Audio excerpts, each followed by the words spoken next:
পেয়ারা মাখা করার জন্য পেয়ারাটাকে ভালো করে ধুয়ে নিতে হবে। তারপর ছোট ছোট পিস করে আমরা কেটে নিচ্ছি।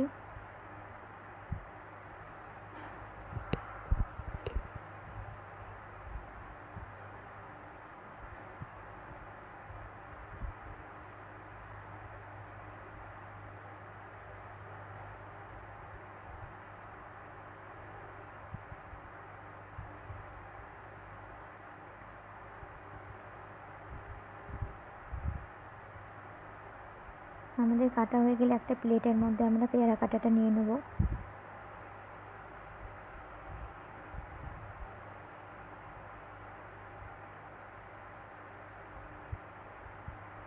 নিয়ে নিলাম।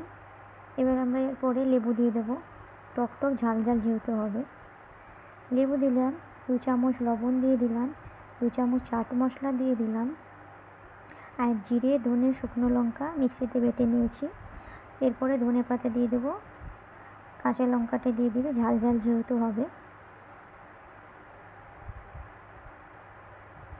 এরপর শুকনো লঙ্কাটা দিয়ে দিলাম, আর একটু লঙ্কাও দিয়ে দিলাম। ভালো করে এবার মিশিয়ে নিতে হবে। একটু লেবু দিয়ে দিয়েছি তার সাথে।